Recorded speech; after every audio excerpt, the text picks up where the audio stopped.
It's 5 a.m. and we've just touched down in Rio de Janeiro. But you can't see a thing. It's pitch dark with heavy clouds overhead. The weather's not looking great so far. But as you know, a little bad weather won't slow me down, especially not in Brazil.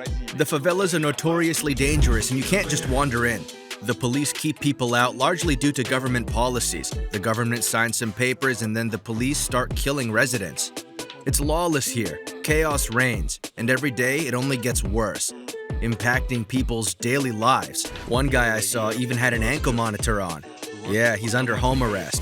They're convinced that if they leave the protection of the local gangs, the police will shoot them. One of the first things I noticed here was the local librarian had a beer in hand, and plenty of it.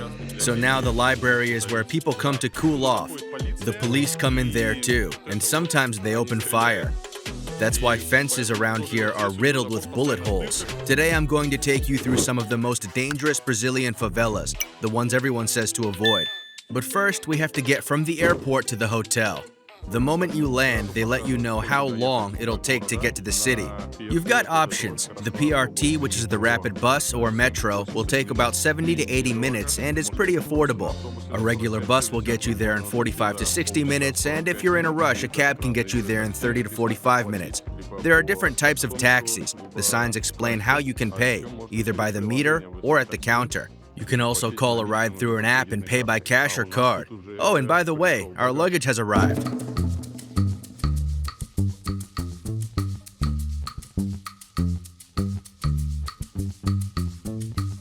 Brazil is the 5th largest country in the world, 7th in population, and has the 11th largest economy. It's famous for its coffee, crime, and of course, its beaches. If you've ever been curious about Brazil, you've definitely heard the name Copacabana. It's one of the world's most famous beaches, although no one is quite sure what its name means. It originally comes from the town of Copacabana in Bolivia. And the name could mean a bright spot, a blue beach, or perhaps a view of a lake. My hotel view, however, was definitely not a lake. But most importantly, I've got this stunning ocean view. Just look at it. What a beauty. It's incredible. The sun's already coming out, despite the warnings of bad weather and overcast skies. You can see the golden sunlight beginning to paint the hills. Shall we hit the beach? This lovely weather will last until about 6 p.m. And by the way, this is something Google doesn't usually tell you about. So yeah, people are out and about, jogging. It's just amazing. And not just this street part of Avenida Atlantica is blocked off. We're actually about to go against traffic. The next street, Antero, is blocked off. You'll see it runs along Flamengo Beach. Copacabana itself is only 4 kilometers long, but it's part of a 7,000-kilometer stretch of Brazilian coastline. The beach got a bit of a makeover during the pandemic. The sand is fine and white now. Tomorrow or the day after, the weather should be sunny, and the sand will squeak beneath your feet just like in Barcelona. Can you just walk out and have a drink here? You can. You can stroll out in your swim trunks, flip-flops, no problem. Some locals, even tourists, do the same without a second thought. Just make sure to take off any gold chains. This area can be a bit sketchy. I can see someone sitting on the rocks near the shore, looking kind of suspicious. But no, it's not a professional criminal, just homeless people. Oh, they live here? Are they dangerous? Maybe, but who really knows? Anyway, we'll have time for a dip in the Atlantic later. For now, let's dive into the real heart of Brazil, the favelas. I know that's what you've been waiting for, but first, we need to go over some local rules.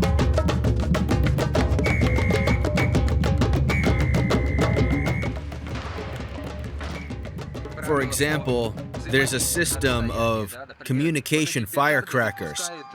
The sound signals something, either a new delivery of goods or a warning that someone's approaching.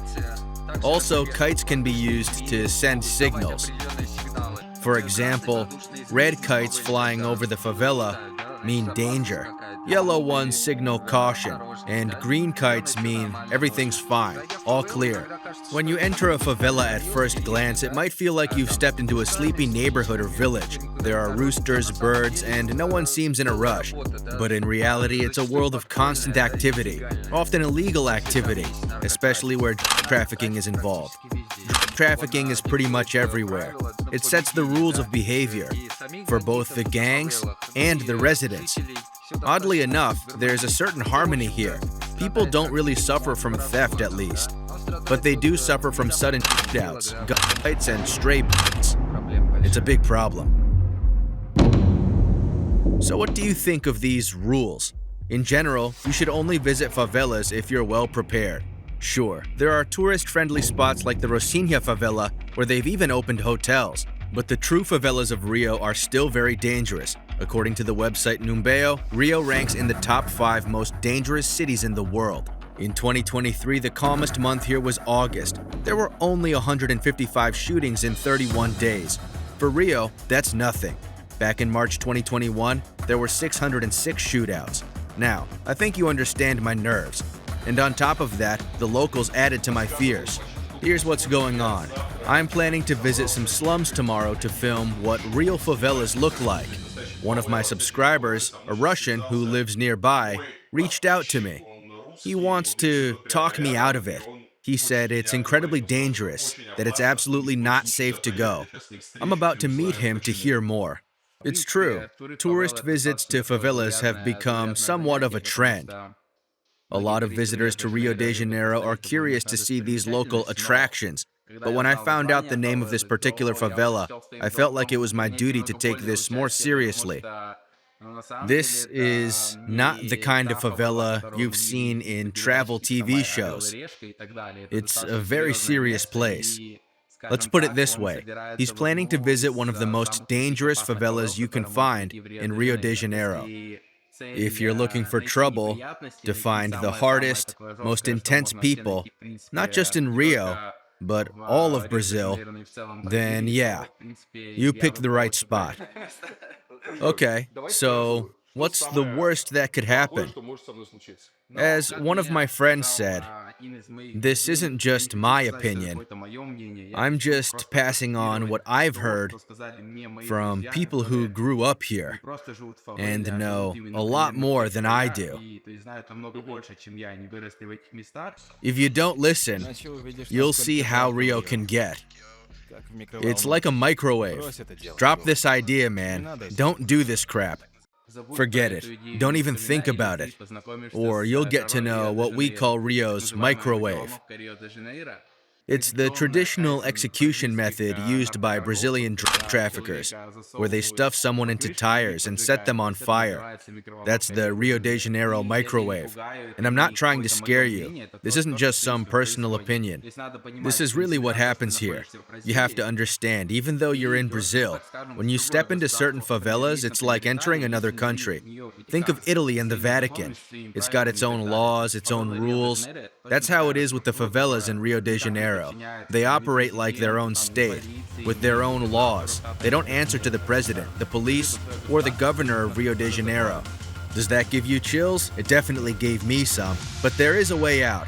You need to get permission from the favela bosses. More precisely, your guide needs to obtain it. All the people I spoke to about this situation said the same thing. The main thing is to get permission from the head of the favela. This isn't necessarily a document, but it's crucial to have approval from the person who controls everything there.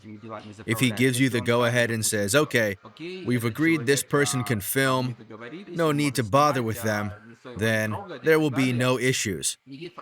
This is absolutely certain. It's almost like having a permit from the president.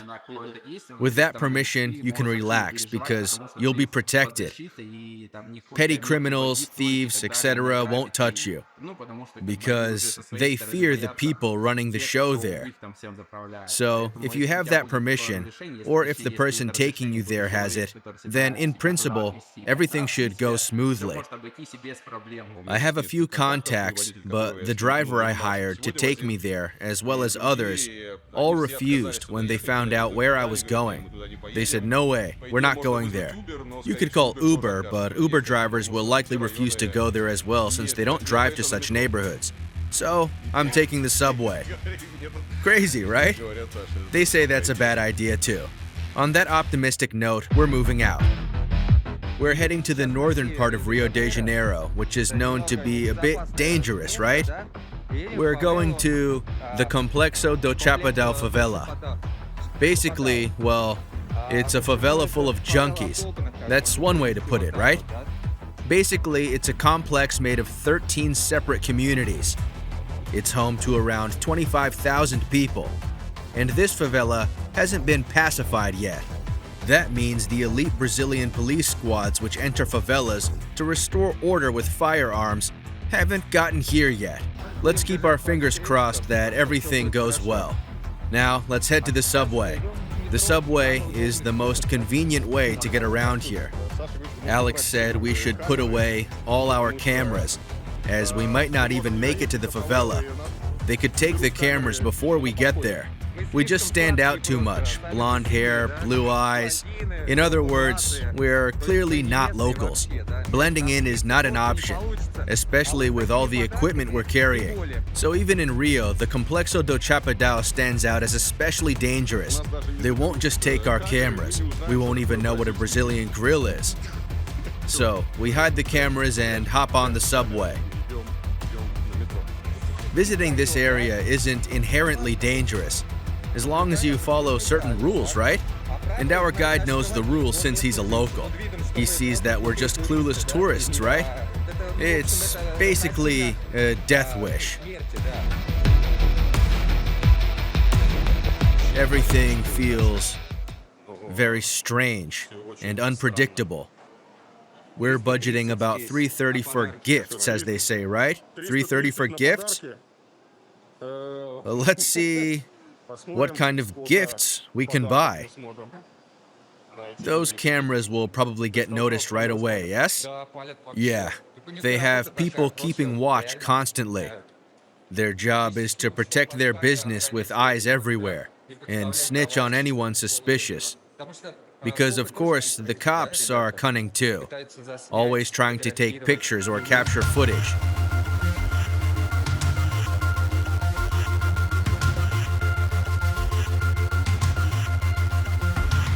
We're headed to the far north, where the most dangerous favelas are. We've arrived. The first part of the trip was successful. We didn't get robbed on the subway. It's kind of funny because the subway runs directly through the favelas.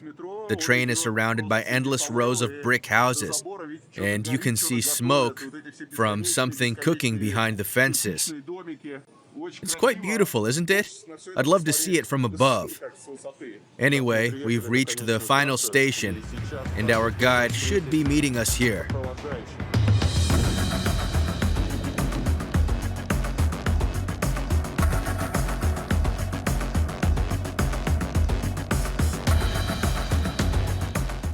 Let's start from the entrance to Chapadão, this neighborhood. We're going to observe everyday life here. This is Pavuna, the last neighborhood in the north, and it's the most dangerous one. Is it dangerous for foreign tourists? It's dangerous for everyone. Over there is Fluminense, which belongs to Rio's municipality. There's a river separating it. We were planning to take a motorcycle taxi into the favela, but our guide suggested the bus. He mentioned that just a week ago, the police came through and stirred things up. That's something to keep in mind. He also said the bus shakes a lot on these roads. In Russia, when people feel uncomfortable, they say, "We're not firewood." Now, we're in the heart of Chapadão. The population density is much higher here. I see some tires. They told me that if you see tires, you should run. There are flowers. We're not on planet Alpha here. Yeah, bad people don't turn into flowers.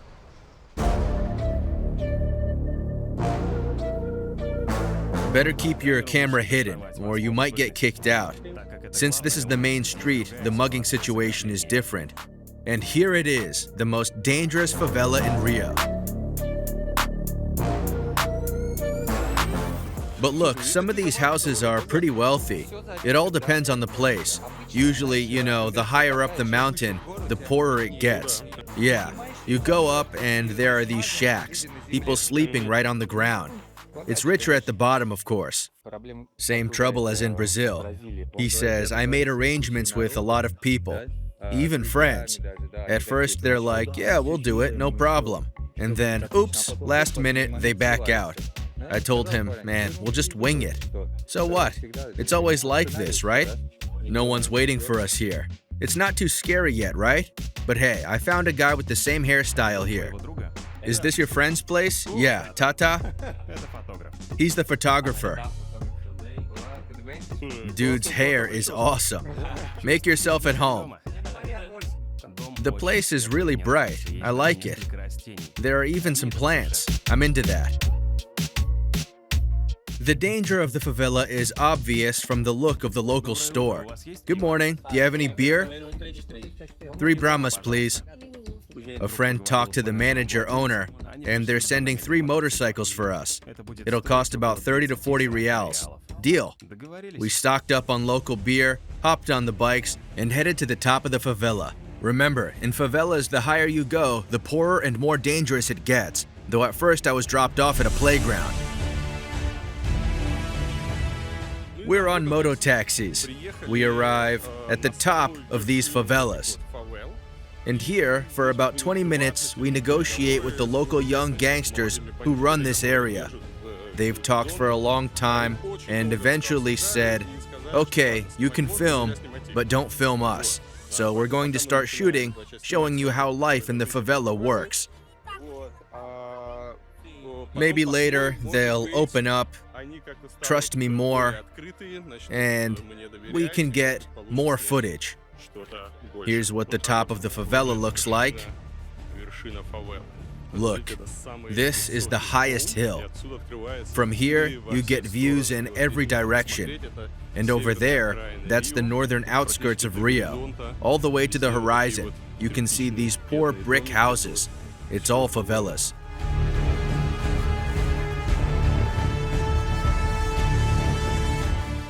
They hung up a teddy bear. Hopefully they won't hang us. But look at these beautiful views. There's an observation deck. You could probably sell some souvenirs here.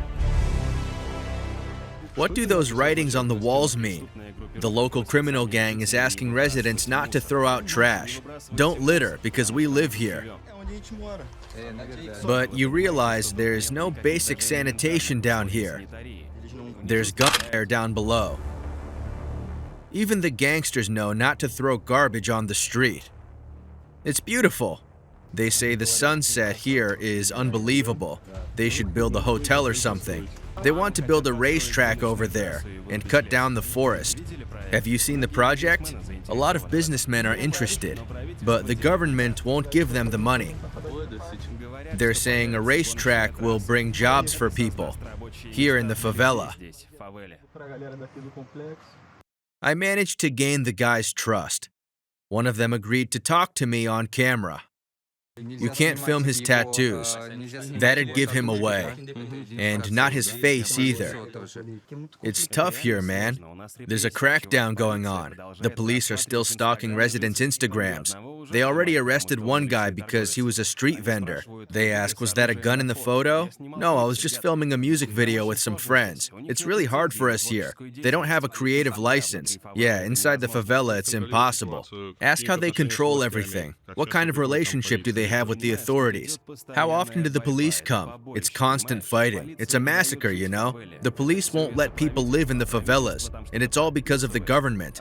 The government signs some papers, and the police just come in and kill people, you know? Awful things happen here in the favela, but we don't care about them. That's the point, you see? Things are going to stay the same. It'll stay like this until something changes, you know? Nothing's going to change. Their law is different for us because we're in the periphery, you know? A lot of people die in shootouts with the police here in Rio. Last year, there were 871 victims, And in 2019, 1,814 people were killed by the Ele police. perguntou, será que, por exemplo, se ele vai telefonar, If he calls the cops, well, he won't. fazer, claro, mas chamar tipo polícia para Can the police enter the favela? entrar ou não, esse é tipo Não, aqui território e não controlado. Não, aqui a ordem aqui tá ali. No, they can't. And as you can see, there are barricades Aliás, everywhere. crime que polícia Does it help to control the crime? só como The police don't come in Quando vem a operação e também é unless there's an operation or a shootout. bagulho. And yeah, shootouts happen here. Aí aqui Sometimes gangs fight each other, and it's easy to get hit in the crossfire. Crime rules here, chaos reigns, and it's only getting worse, affecting the way people live.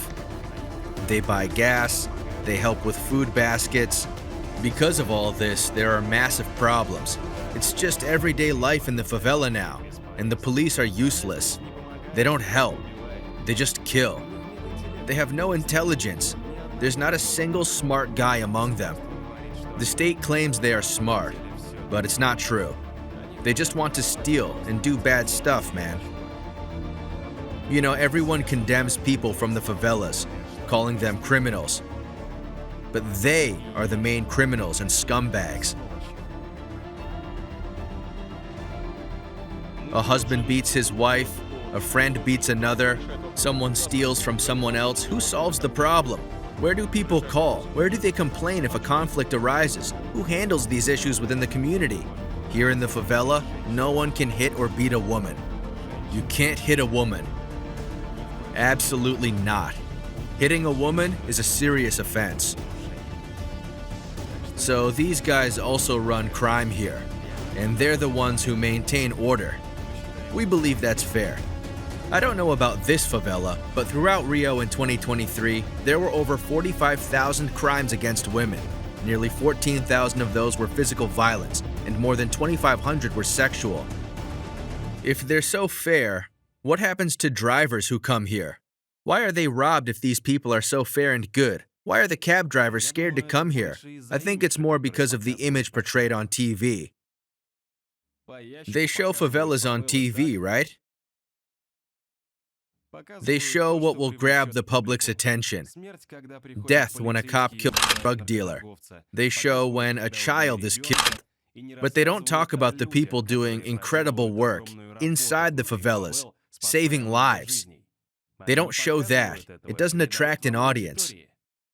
I think they do it on purpose. Now, people want to come here, but they don't because of all this information that's been implanted in them. You understand? They want to see if it's really happening, if there's crime. And all of Rio de Janeiro is a city of sin. If you're afraid that no matter where you go, you'll have a bad experience like we do, mostly in the favela, that's what happens to those living in Rio. People come here just for the favela. Regardless of the favela or the gangs, you have to know how to get around. I drove into the favela, headlights off, emergency lights off too. Music wasn't loud. If you're going somewhere, I just calmly pass by. Bro, this place has its rules.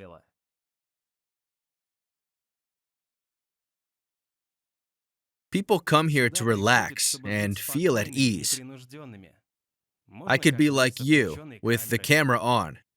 By the way, can I ask you to crop me later? Later if you can, here and here. It's just that they might recognize me. Can I take my vest off? Otherwise, there might be bad consequences. You think there's going to be trouble because of the vest? Yeah, I could get arrested. What if we cover your face? I think they might still recognize me.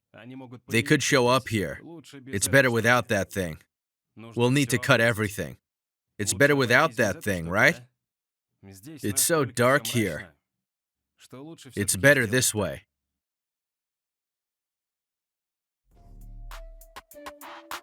Well, greetings to the Brazilian police, who are watching my videos to identify favela thugs. And now we're going for a walk.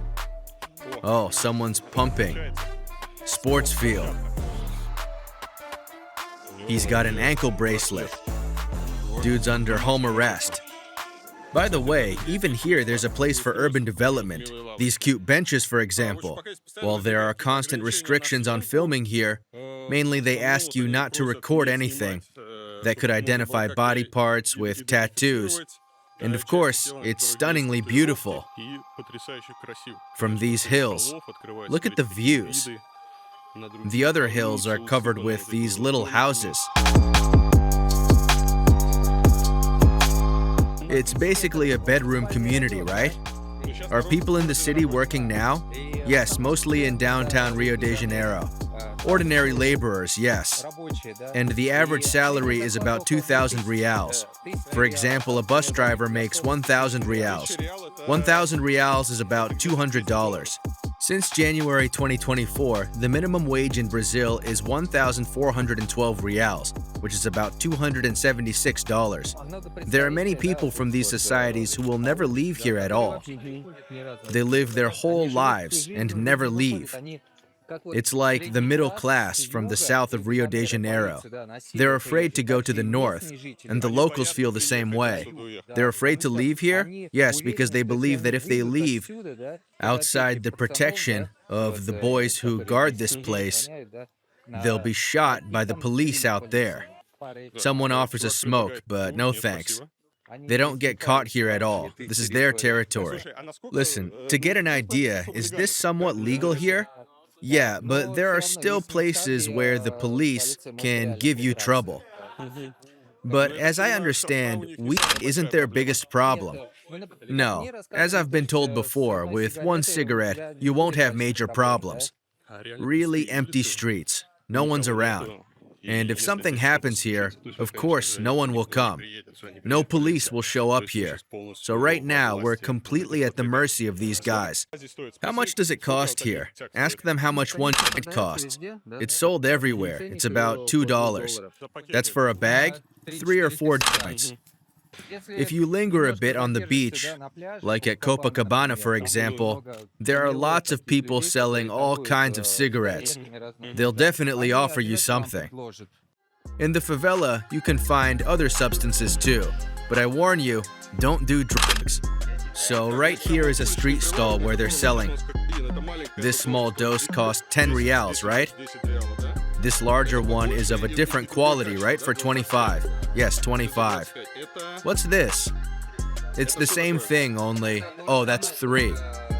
Ah, that's a very small dose, just 3 reals.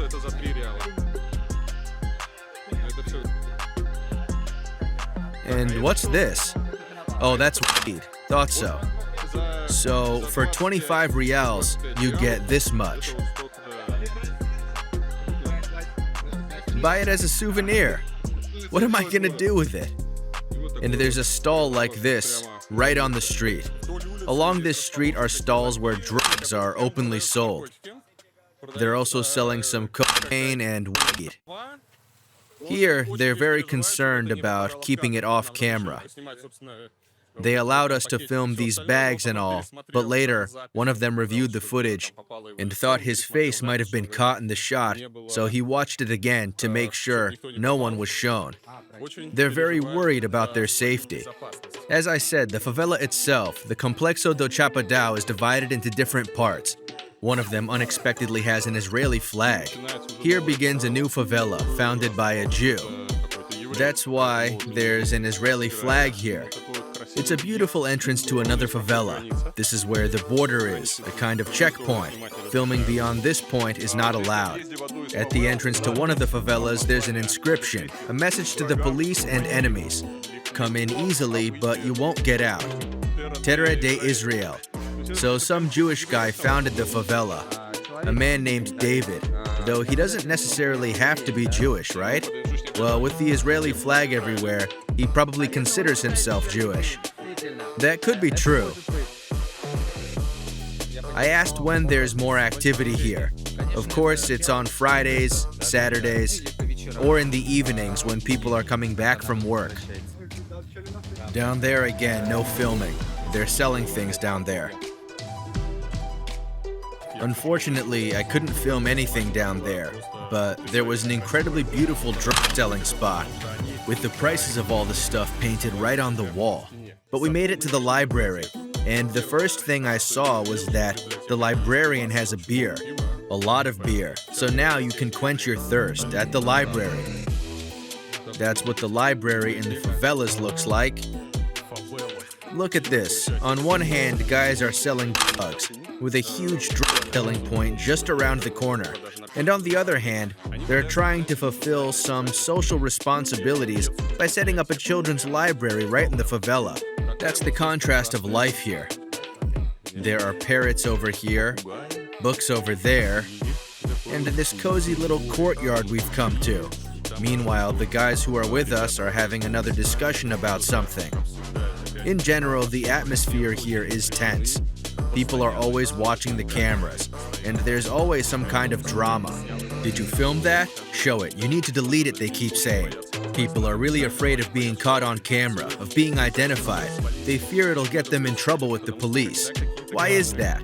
Because when footage from these areas shows something illegal, like guns for instance, the people here who have weapons won't let you film them for obvious reasons.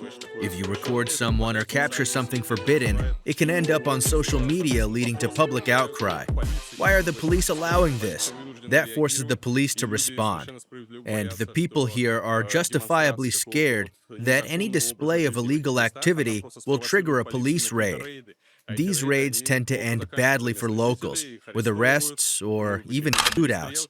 Understandably, nothing good ever comes from a police raid, so they're pretty protective of their privacy.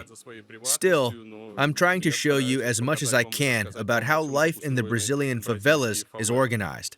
Oh, and over here, we have a librarian who's not just quenching thirst for knowledge. That's pretty cool. I imagine libraries that serve beer would be popular in some other cities too. And now we're continuing our walk. Here's a fruit shop quite unexpectedly. It actually looks quite decent.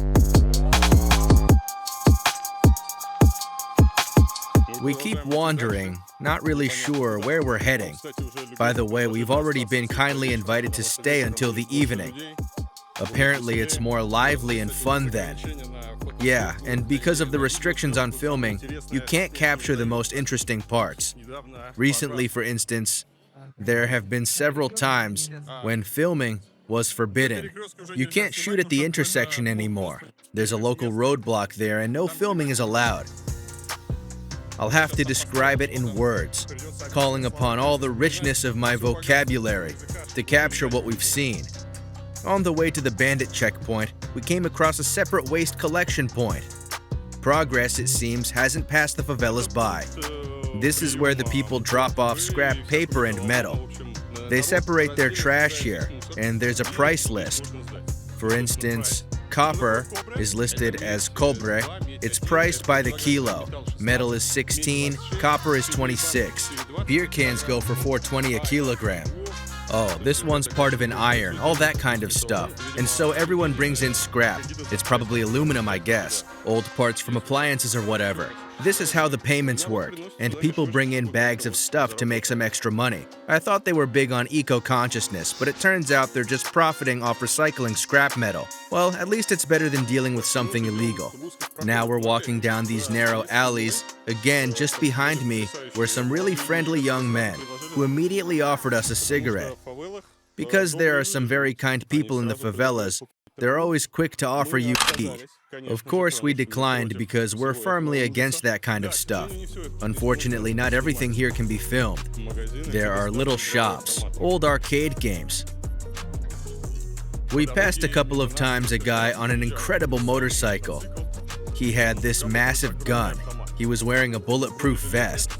And he was holding the weapon like a spear for some reason. I'm not sure what the point of that was. Maybe he was patrolling the area or doing something else, but unfortunately you can't film him either. We're not entirely sure where we're going. The road keeps getting narrower. There are more cats and more tires. Do you remember the thing about tires? Tires are a sign that violence might be ahead, especially for outsiders. It might be the last thing we cut through in this life. Manicure, pedicure, beauty parlors dot the area. That's what these houses look like. The path gets narrower and narrower. Eventually, it turns into a trail. From here, you can see the hills dotted with these little houses.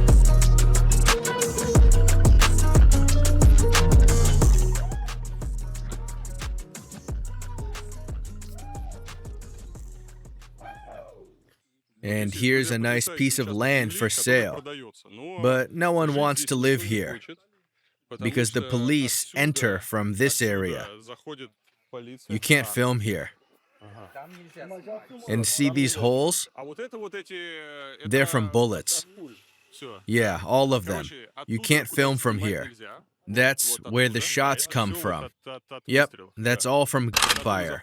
This is where the police enter. They come in shooting.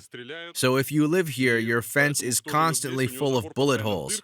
And to avoid having to fix your fence constantly or risk getting hit by a stray bullet, no one buys this land. Which is a shame because it's actually a great plot of land. If anyone's interested, friends, here's a listing. You could build yourself a nice vacation home. Right behind me is where we just were. There's a small roadblock exactly where the police enter these favelas. And there are some very young kids sitting there. In fact, there's a guy sitting in a chair holding a gun. He says he's 18, but I think he's more like 16. They're just sitting there and he's guarding the entrance with a gun. We're turning out for now. So, we've exited the favela. This is the main street. At the entrance, there's a barricade made of tires. You can tell they've been set on fire. Cars can get through, but only small ones. You have to slow down. And right behind these tire barricades are drug stalls. At every entrance to these favelas, there are stalls selling drugs in small bags. The people selling them? They're the guards of the favelas. These young guys with guns, they clearly look bored, just standing around guarding. So, they make extra money selling drugs. Of course, not all favela residents make a living off illegal substances.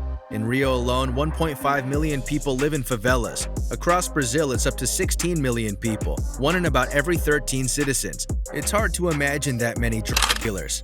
And in fact, not all favela residents are poor. For example, in 2013, researchers categorized 2/3 of favela residents as part of the middle class. The total economy of the favelas was valued at nearly 40 billion reals. At today's exchange rates, that's about $7.5 billion a year, more than the GDP of the Maldives. So, the people living in the favelas are diverse. Not everyone is out in the streets selling drugs that ruin people's health. Some are organizing children's parties and making music like my guy.